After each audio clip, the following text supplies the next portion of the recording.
कोई कौन सा फंड है वो किस हिसाब से परफॉर्म कर रहा है और उसका रिटर्न जनरेटिंग कैपेसिटी क्या है और पर यूनिट ऑफ रिस्क के ऊपर ये कितना एक्सेस रिटर्न हमको जनरेट करके दिया है। Today we are going to discuss how to select a mutual fund. So usually what happens is that people select their mutual funds by their friends recommendations.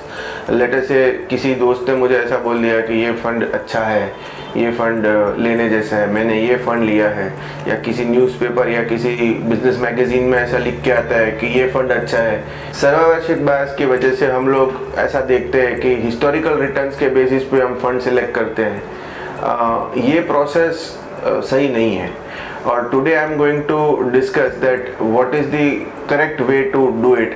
Rather, this is the way which we use in our research. This is the way we analyze a mutual fund, how to select a mutual fund.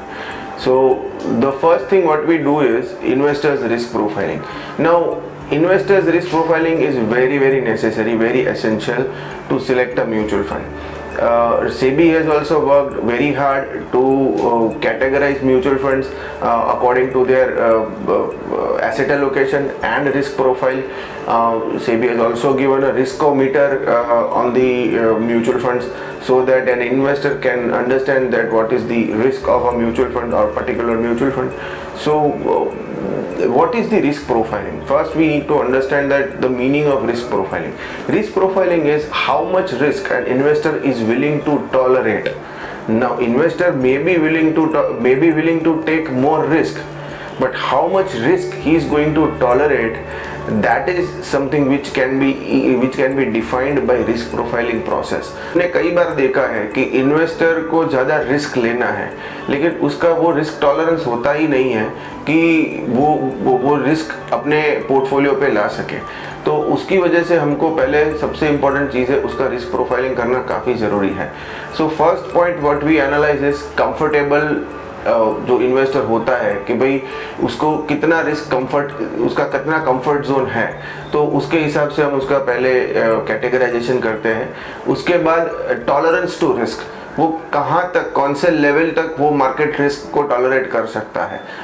Third thing जो हम उस पर evaluate करते हैं वो कि किसी भी एसेट के अंदर उसका एलोकेशन होता है तो वो एसेट के साथ वो इतना कंफर्ट होना चाहिए कि मार्केट में किसी भी तरह का वॉलेटिलिटी आता है तो उसका कॉन्फिडेंस डिस्टेबलाइज ना हो।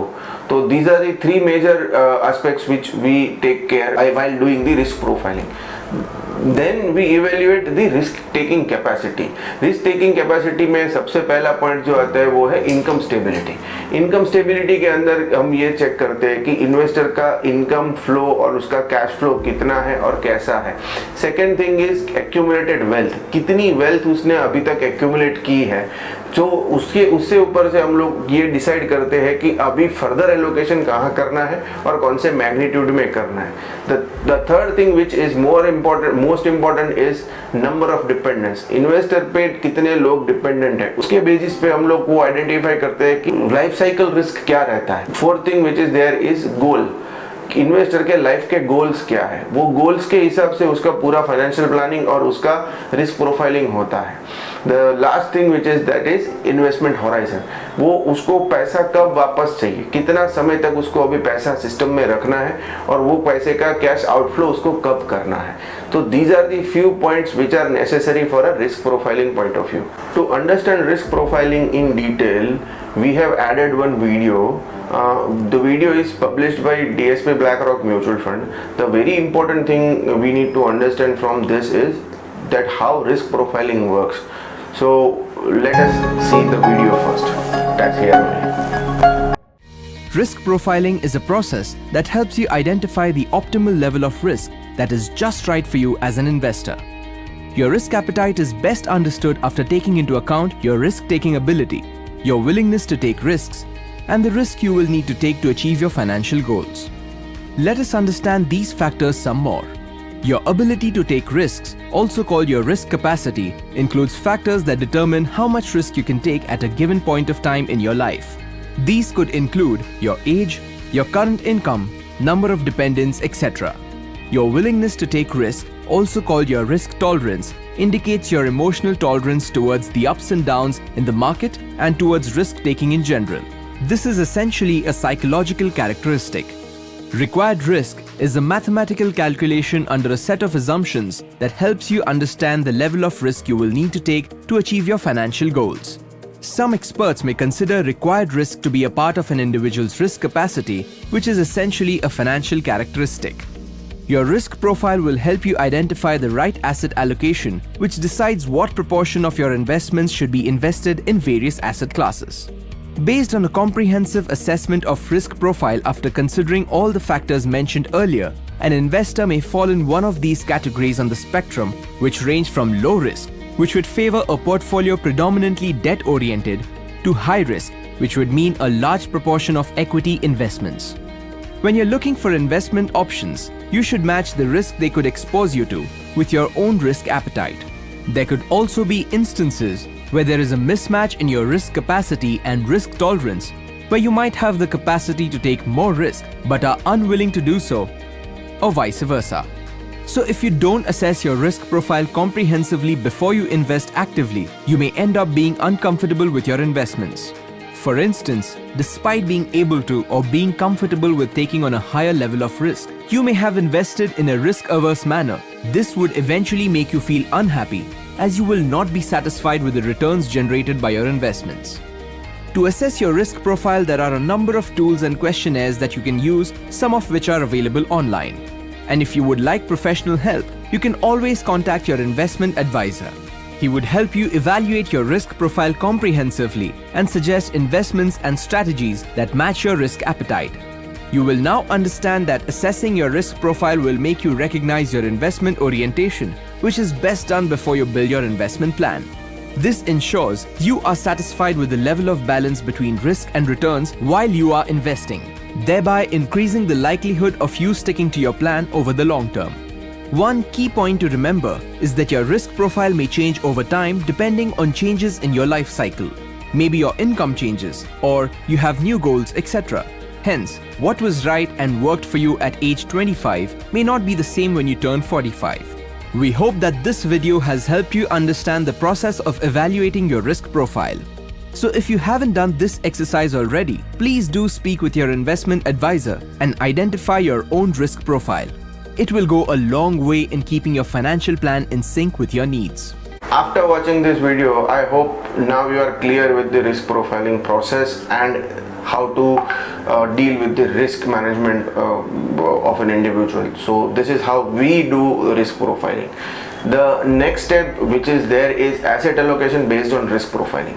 Now there are 5 different categories for an investor, जिसके अंदर हम किसी भी इन्वेस्टर का एसेट एलोकेशन क्या रहने वाला है या क्या हम रख सकते हैं जो उसको कंफर्टेबल है या उसको वो कंफर्ट जोन में रख सकता है, तो वो हम इसके बाद हम डिटरमाइन करते हैं. First category of investor is the secure investor. Secure investor एक ऐसा इन्वेस्टर है जो अपने लाइफ साइकिल के ओल्ड एज के अंदर है और उसको अभी पोर्टफोलियो पे जरा भी रिस्क चाहिए नहीं, उसको अभी रिटर्न फोकस का पर्पस है ही नहीं, उसको सिर्फ कैश फ्लो के लिए ही और कैपिटल प्रोटेक्शन के लिए ही वो इन्वेस्ट कर रहा है. तो उसके लिए हम लोग उसका इक्विटी एलोकेशन 0 रखते हैं और उसका डेट कंपोनेंट जो है जो जिसके अंदर काफ़ी डेट एसेट्स और सॉवरिन एसेट्स आते हैं तो उसको हम 100% रखते हैं. Then there is a category which is conservative investor. Conservative investor के अंदर एक ऐसा इन्वेस्टर है जिसको अपने पोर्टफोलियो पे ऑप्टिमम रिस्क चाहिए, रिस्क इतना चाहिए ही नहीं कि जो उसको मार्केट वॉलेटिलिटी की वजह से ज़्यादा डिविएशन आए. तो उसके लिए हम लोग 20% एसेट एलोकेशन इक्विटी में रखते हैं और 80% उसका एलोकेशन हम लोग रखते हैं डेट के अंदर. उसका एक्सपेक्टेड रिटर्न अप्रोक्सीमेटली होता है 6 to 8% के बीच में उसका एक्सपेक्टेड रिटर्न होता है. Then there is a category which is moderate risk category. These are the kind of investor who wanted to take risk but they are उनका जो प्रोफाइलिंग हम करते हैं उसके हिसाब से हमको लगता है कि they wanted to take risk, but their current cash flow is not permitting them to take risk. So उन लोगों को हम 50% इक्विटी और 50% डेट ऐसा पोर्टफोलियो कॉन्स्टिट्यूशन करते हैं। Then there is a growth investor. The growth investor is kind of investor who is younger in age, who has no dependence on him, who has no liabilities, and who is getting very nice cash flow, और उसके लिए हम लोग 80% equity allocation and 20% debt allocation रखते हैं। Date allocation भी रखते हैं इसलिए है कि उसका कंटिजेंसी प्लानिंग वगैरह सब उसके अंदर हो जाए। Then there is an aggressive category of investor. Now aggressive category of investor is usually a younger generation and high net worth individuals who already have allocation in other assets. उनको सिर्फ हमारे साथ डील करते हैं just because कि they wanted to add more risk to their portfolio. तो जो they are the kind of a people, they have a aggressive risk mentality. तो उनके लिए हम लोग 100% equity allocation recommend करते हैं। उनके अंदर 12 to 15% return that is easily achievable in 5 to 7 years of horizon. Now asset allocation. अभी हमने ये जो 5 कैटेगरीज जो देखी, सिक्योर है, कंजर्वेटिव है, मॉडरेट है, ग्रोथ है और एग्रेसिव है, ये 5 कैटेगरी के अंदर हम कौन कौन से एसेट इसके अंदर ऐड करेंगे।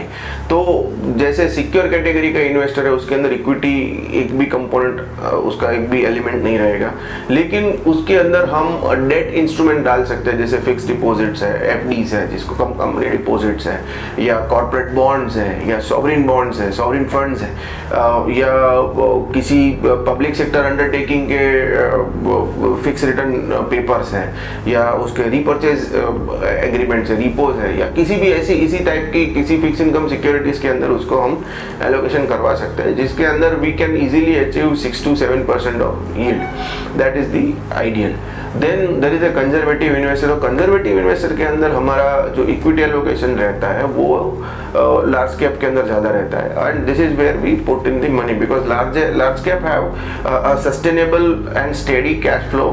वो कंपनियों, जो भी कंपनीज के अंदर इन्वेस्टमेंट रहता है या जो भी फंड्स जो लार्ज कैप के अंदर इन्वेस्ट करते हैं उनका एक सस्टेनेबल कैश फ्लो रहता है, जिसकी वजह से उनको इकोनॉमिक साइकिल के अंदर आने वाले टर्बुलेंस की इफेक्ट बहुत कम होती है, तो जिसकी वजह से उनको भी उनका रिस्क कंपैरेटिवली कम होता है, और इसीलिए हम उसको कंजर्वेटिव कैटेगरी के जो रिस्क प्रोफाइल वाले लोग हैं उसके अंदर हम लार्ज कैप कैटेगरी ज़्यादा रेकमेंड करते हैं, और रिमेनिंग पोर्शन उनका डेट कंपोनेंट के अंदर जाता है।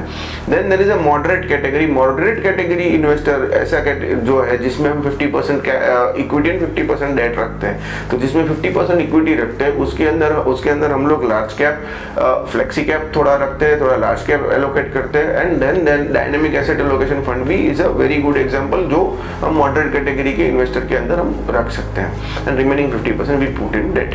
Now there is a growth investor. Growth investor के अंदर उनको मल्टी कैप कैटेगरी के फंड्स चाहिए या मिड कैप कैटेगरी के फंड्स चाहिए कि जो हाई ग्रोथ पोटेंशियल वाले एलिमेंट्स हैं, और जिसके अंदर compare to large cap and compare to dynamic asset allocation काफी थोड़ा रिस्क ज्यादा रहता है। उसके अंदर हम लोग ग्रोथ कैटेगरी के लोगों के अंदर ये this is what we put in.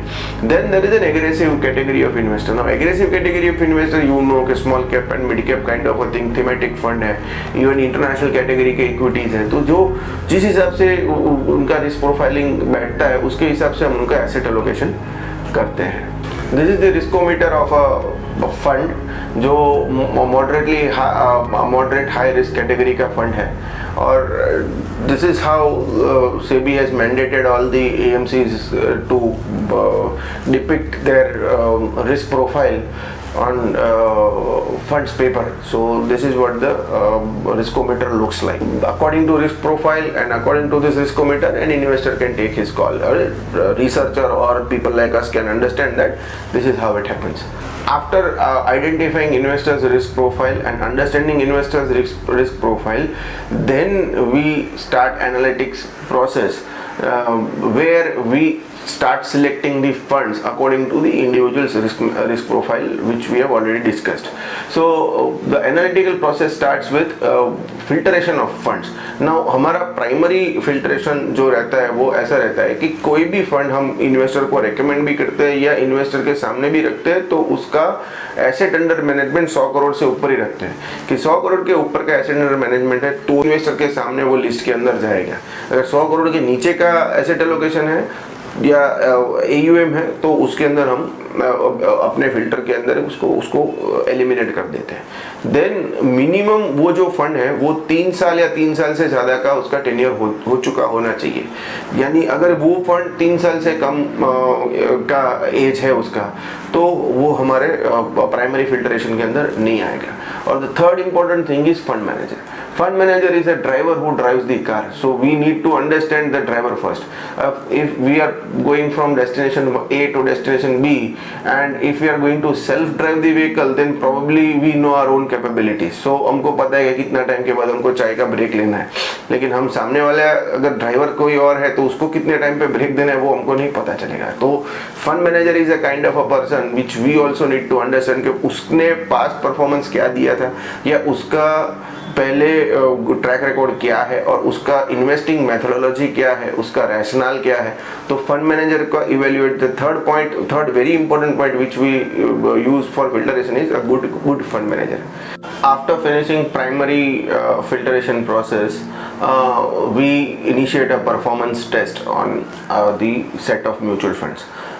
First performance test is the fund management capabilities, that is the return test.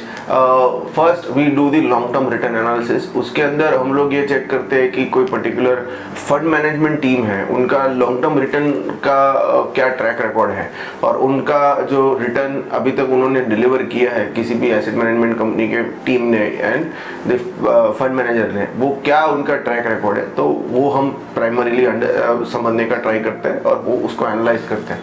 उसके बाद रहता है ट्रेलिंग रिटर्न्स कि current year over year returns क्या रहते हैं, करंट ईयर का return, current year trailing return का परफॉर्मेंस क्या है।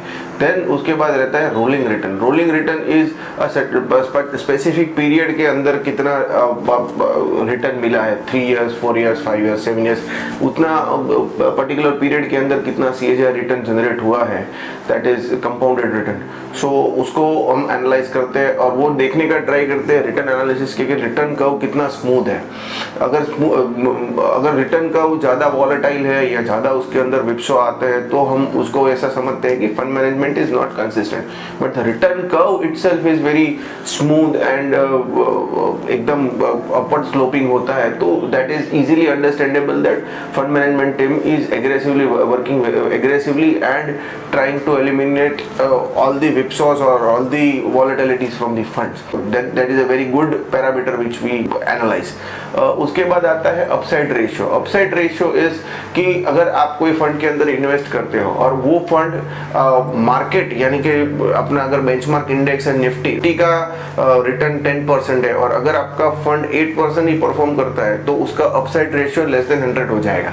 सो that fund we do not add into our portfolio. लेकिन अगर if Nifty has perform 10% and your fund has performed 15% or 12% or 11%, then उसका upside ratio is more than 100। Benchmark के comparison में आपके fund ने कितना परफॉर्मेंस दिया है, तो एक एनालिसिस प्रोसेस हमारा वो भी रहता है कि बेंचमार्क के साथ कंपैरेटिवली क्या इनका परफॉर्मेंस टेस्ट में फंड मैनेजमेंट कैपेबिलिटीज इवेल्युएट करने के बाद हमारा नेक्स्ट स्टेप जो रहता है वो फंड का रिस्क मैनेजमेंट समझने का रहता है। उसके अंदर सबसे पहले हम इंटरनल वॉलेटिलिटी उसकी चेक करते हैं। Internal volatility is nothing but the standard deviation of return, जिसके अंदर हमको ये पता चलता है कि फंड का वॉलेटिलिटी कितना है, रिटर्न का वॉलेटिलिटी कितना है, जिसकी वजह से आप उसको रिस्क असेसमेंट उसका हो सकता है कि भाई अगर किसी भी कंडीशन में अगर मार्केट में कोई भी तरह का अगर फॉल आया या कोई भी विपसो आया या कुछ भी बड़ा वॉलेटिलिटी आया तो फंड कैसे रिएक्ट करेगा।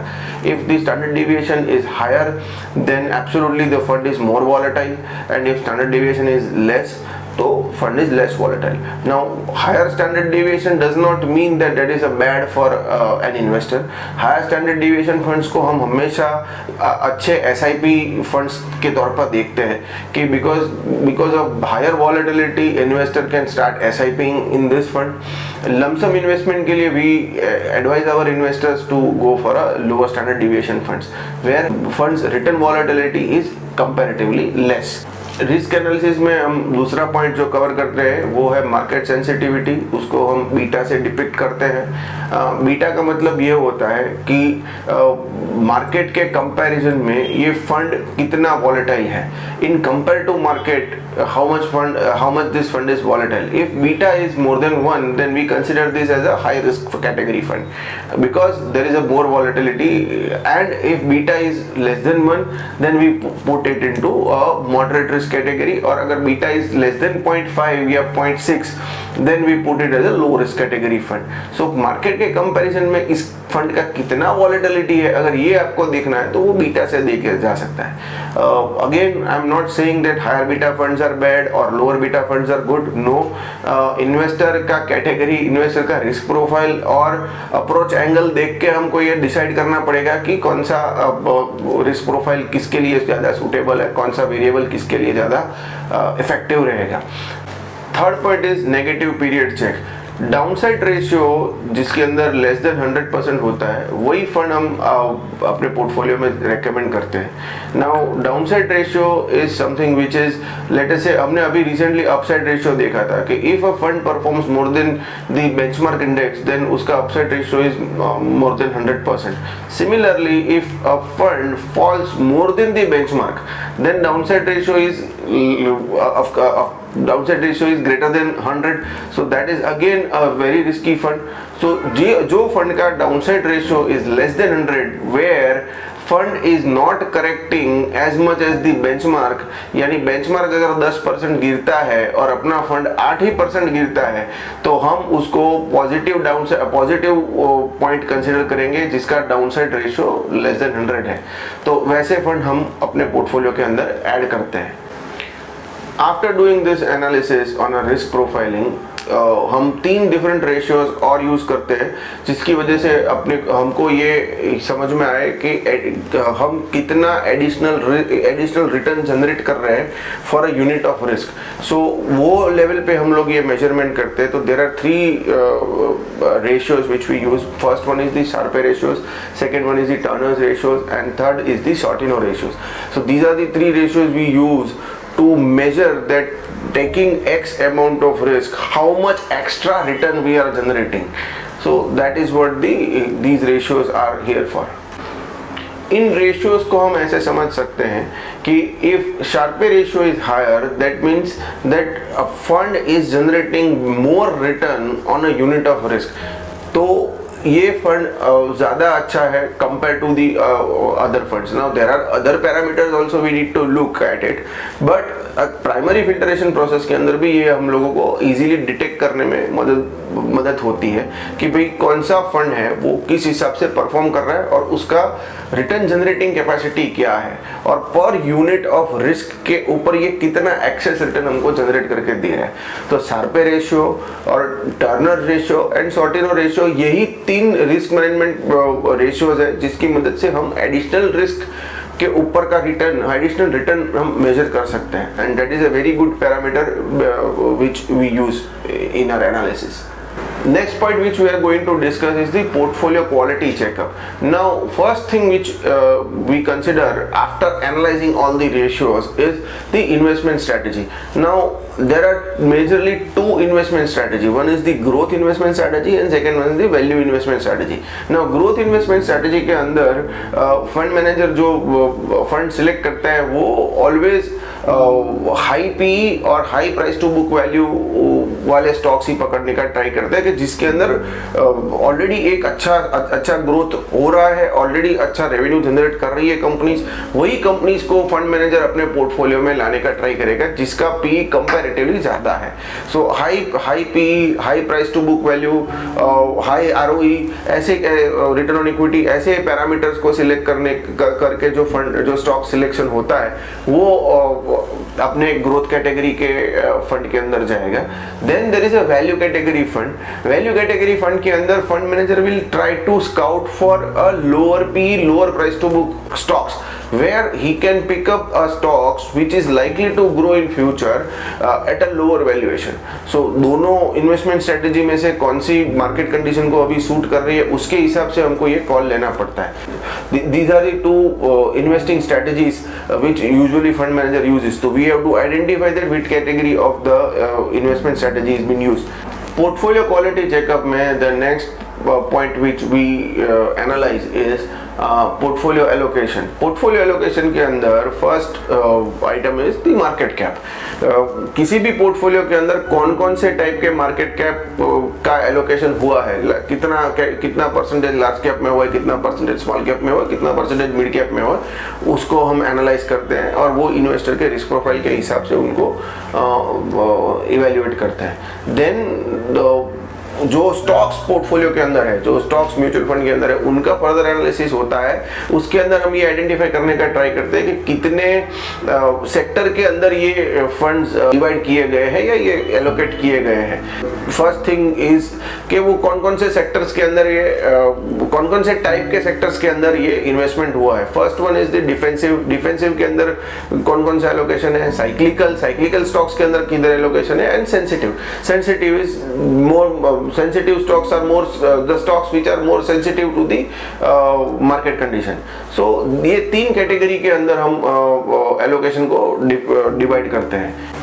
After doing portfolio quality checkup, जो हमारे पास जो सेट ऑफ फंड्स जो बाहर आते हैं कि इतने फंड हैं जो इतने पैरामीटर्स के अंदर क्वालिफाई होते हैं, उनको हम फर्दर इवेल्युएट करते हैं सिलेक्शन प्रोसेस के लिए, कि जिसके अंदर first thing is the fund manager. कि फंड मैनेजर का कौन फंड मैनेजर है, उसका क्या परफॉर्मेंस है, वो कैसे काम कर रहा है और उसका हिस्ट्री क्या है। उसके बाद रिटर्न कंसिस्टेंसी कि ये पर्टिकुलर फंड है उसका रिटर्न का वो कितना स्मूथ है। अगर कोई फंड ऐसा होता है कि जिसके अंदर रिटर्न के अंदर काफ़ी वॉलेटिलिटी है, तो वो हम उसको एलिमिनेट करते हैं वो लिस्ट के अंदर से, और जिसका रिटर्न का वो ज़्यादा स्मूथ रहता है उसको हम प्रायोरिटी देते हैं। वॉलेटाइल रिटर्न का वाले स्टॉक्स भी हम कभी रेकमेंड कर रहे हैं बिकॉज ऑफ कि एसआईपी इन्वेस्टर्स जो इन्वेस्टर्स को एसआईपी ज़्यादा करते हैं या इनको एसआईपी में इन्वेस्ट करना है, तो उन लोगों के लिए volatile return cause are good because market का कोई भी सिनेरियो है तो SIP investor is going to make more money, because if market falls और suddenly there is a fall, investor can always get more units in SIP. Then risk management also, जो हमने अभी आगे रिस्क मैनेजमेंट के सारे ratios वगैरह सब देखे, तो वो कैटेगरी के अंदर अगर कोई डिस्क्वालीफाई हो रहा है तो उनको हम उधर फंड को एलिमिनेट करते हैं। देन फंड मैनेजर और फंड मैनेजमेंट टीम के टैक्टिकल कॉल्स क्या है, या वो कितने एजाइल है कि अगर कोई इकोनॉमिक सिनेरियो में चेंज हुआ या किसी गवर्नमेंट पॉलिसी में चेंज हुआ, तो उसके हिसाब से क्या वो अपना एसेट एलोकेशन चेंज कर रहे हैं या क्या वो उसको रेसिप्रोकेट कर रहे हैं, क्या वो उनके फंड मोबिलाइजेशन जो है वो इस हिसाब से है कि जो इकोनॉमिक कंडीशन और मार्केट का जो डायरेक्शन है उसी हिसाब से ये लोग काम कर रहे हैं। तो ये भी हम लोग कंटिन्यूसली इस पे ऑब्जर्वेशन में रखते हैं कि भाई are they buying things which are important and are they doing necessary changes. So that is also we analyze कि उनके buying और selling के call क्या रहते हैं। Then ओवरऑल उनका पोर्टफोलियो का विजन हम समझने का ट्राई करते हैं कि is the portfolio vision is future oriented. अगर ऑलरेडी जो चीज़ हो चुकी है और उसी के अंदर वो कंटिन्यूसली एलोकेशन बढ़ा रहे हैं, तो वो हम उनको ट्राई करते हैं कि भी उनको अवॉइड करें। और ऐसे फंड्स के अंदर हम ज़्यादा रेकमेंड करते हैं कि जो फ्यूचर ग्रोथ के लिए या फ्यूचर गवर्नमेंट विजन है या फ्यूचर इकोनॉमिक साइकिल के हिसाब से वो अपने पोर्टफोलियो को एडजस्ट करते हैं। So this is how we analyze the mutual funds. Feel free to get in touch with us to know more. Thank you.